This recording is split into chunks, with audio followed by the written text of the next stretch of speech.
Por que o Denis Wolff apresentou um visual muscular tão diferente, tão incomum no World Classic?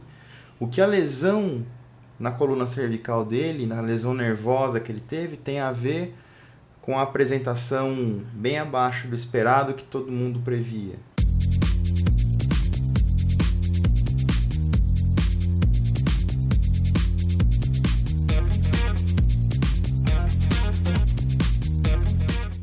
Bom, todo mundo sabe que o Denis Wolff teve uma lesão cervical, uma lesão no pescoço, uma lesão nervosa. Ele teve, ao que tudo indica, ele teve algumas fraturas nas vértebras que estavam estilhaçadas e ele tinha muitas dores e teve que ser feita uma cirurgia para corrigir o local, para que essas dores desaparecessem e para que ele tivesse a sua saúde e movimentos preservados. Isso aconteceu já há muito tempo, há quase 2 anos.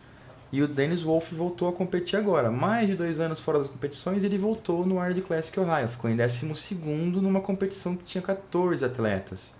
Por que ele foi tão mal? Por que o físico dele ficou tão diferente? Vamos ver algumas imagens. Eu vou explicar para vocês o que a lesão e a cirurgia tem a ver com essa apresentação que o Denis Wolff teve. Então a gente está vendo aqui o Denis Wolff na posição relaxada de frente. A gente vê que as pernas, as coxas dele estão com volume normal, volume que ele sempre teve. Nas poses de lado a gente já percebia que também o volume se mantém, mas o que fica notável é que o volume na parte superior, principalmente na região de braços e dorsais e ombros, está muito menor que a gente estava acostumado a ver. E o aspecto visual, o tônus da musculatura dele da parte superior como um todo, está bem diferente do que era. Aqui a expansão de dorsais de frente, vejam só como os braços, né, estão bem menores. Peitoral está menos espesso, dorsal está menor. E, gente, mais uma vez, eu também sou fã do Denis Wolff, eu sou fã do bodybuilding, eu torci muito para que o Denis Wolff viesse muito bem nesse World Classic, mas ele não veio.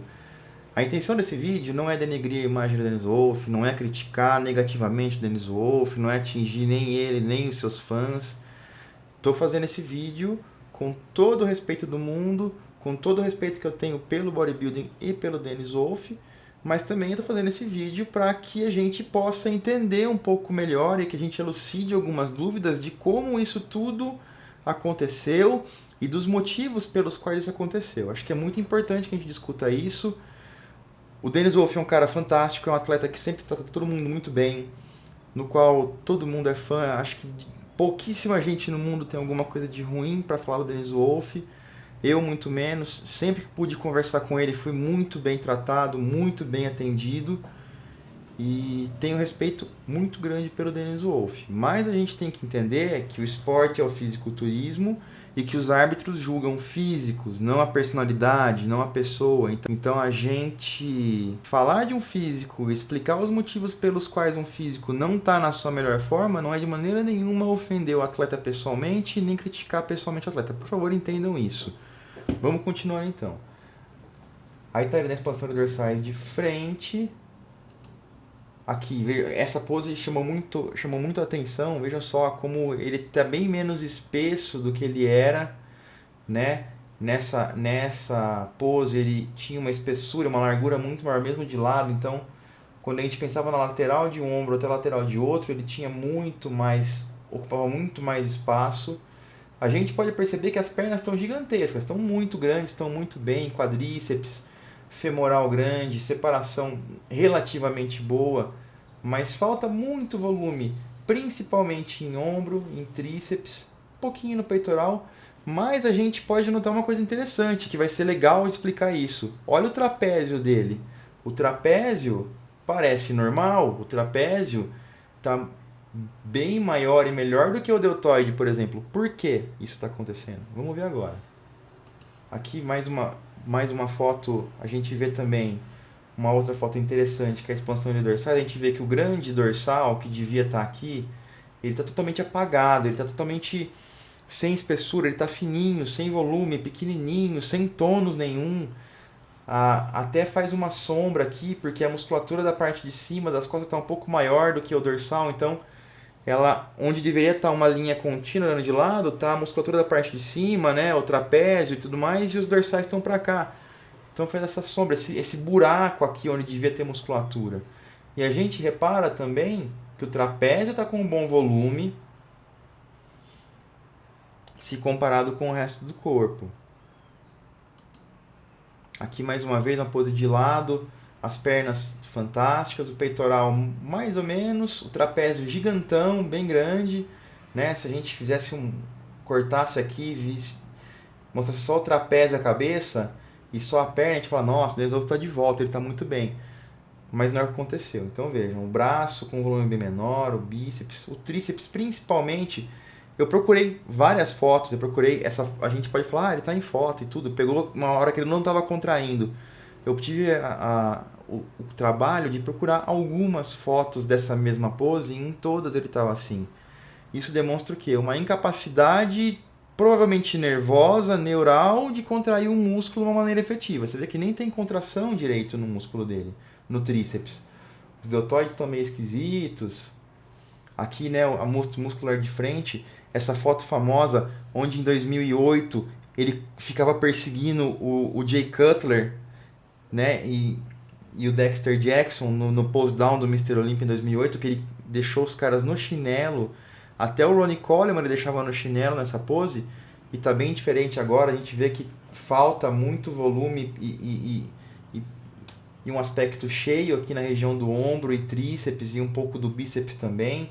O tônus muscular como um todo tá diferente. E por quê, gente? Vou ter que explicar do começo. Como eu falei, houve uma cirurgia no pescoço dele. Algumas vértebras estavam quebradas, fraturadas, estilhaçadas, então houve uma reconstrução da vértebra. Uma cirurgia provavelmente parecida com a que o Coleman teve. A gente não tem detalhes direitinho de como foi, mas foi uma reconstrução. E provavelmente, possivelmente, teve alguma inervação, alguma parte da inervação que ficou comprimida ou que foi lesionada e que está impedindo que a musculatura se contraia. Alguns nervos. Para explicar isso um pouco melhor, a gente vai usar o livro de Cinesiologia Muscular e Clínica. Então, vejam só. Então é isso, as raízes nervosas, a gente vê aqui que tem as vértebras C5, C6, C7, T1, que é a primeira vértebra torácica, e entre uma e outra sai um ramo grande de nervo, que está marcando aí nervo C5, nervo C6, nervo C6. Essas são as raízes nervosas. A gente vê que uma vai se juntando com a outra, elas vão se entremeando e se dividindo depois para formar os músculos individualmente. E agora a gente vai ver uma tabela, que é a tabela na qual cada nervo, mostrando onde cada raiz nervosa inerva cada músculo. Vamos ver.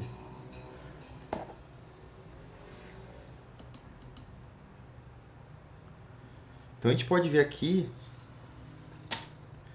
nessa tabela que as raízes nervosas de C5 e C6 inervam deltoide e redondo menor.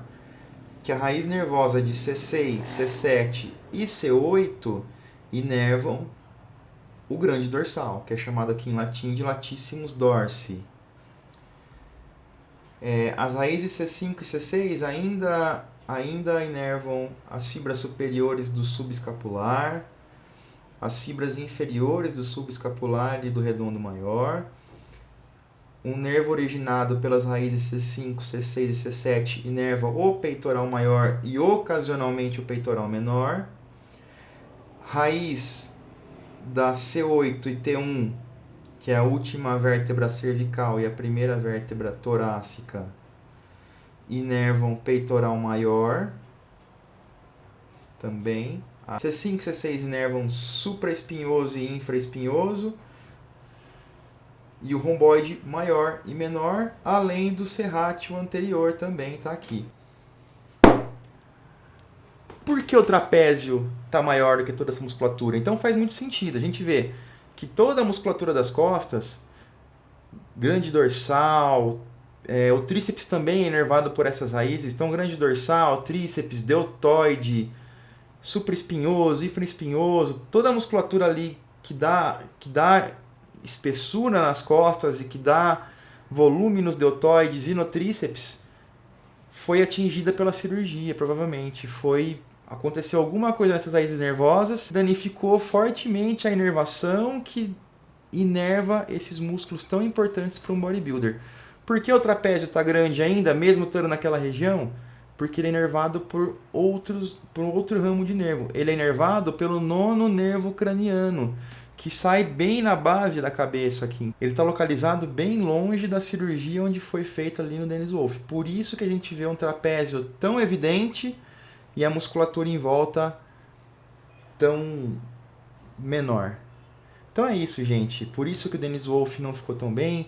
Infelizmente a gente esperava que ele viesse muito melhor, mas ele não conseguiu trazer volume e tônus suficiente para ir bem numa competição tão forte quanto a Arnold Classic. Acompanhando o esporte como acompanho há tantos anos, há tanto tempo, tendo visto tantas lesões e tendo estudado isso tanto nos livros, enfim. Se o volume e o tônus do Dennis Wolff fossem voltar a essa altura, anos depois da cirurgia e anos de treino depois, pelo menos 2 anos, ele já teria conseguido esse volume de volta. Tanto que as pernas dele estão gigantes. O trapézio está grande, está bem. Então, a gente pode perceber, ou a gente pode talvez fazer aí uma previsão nefasta de que o Dennis Wolff provavelmente nunca mais vai ser, ou nunca mais vai trazer aquele mesmo físico que assombrou os palcos do Olímpia, que deu pesadelos no Coleman, que deu pesadelos no Jay Cutler, e que talvez antes da cirurgia fosse causar alguns pesadelos no Phil Heath também. Infelizmente, eu torço para que eu esteja errado, eu torço para que ele se recupere, que volte a mostrar um físico volumoso, poderoso, denso e tudo mais, mas eu não sei se isso vai acontecer um dia. Infelizmente. Às vezes a gente tem que trazer as notícias boas e as ruins também. Espero os comentários de vocês. Quem concorda, comenta. Quem discorda, comenta também. Eu não espero que todo mundo concorde com isso. Eu acho que talvez os fãs mais fiéis aí do Dennis Wolff vão se ofender. Mesmo eu pedindo que não se ofenda, mesmo eu dizendo que não é uma coisa pessoal, nem uma crítica, é só eu tentando mostrar o que realmente está acontecendo. E eu aguardo os comentários de vocês. Esse foi mais um vídeo de Diário do Culturismo. Eu sou o Miguel Chaim. Até a próxima.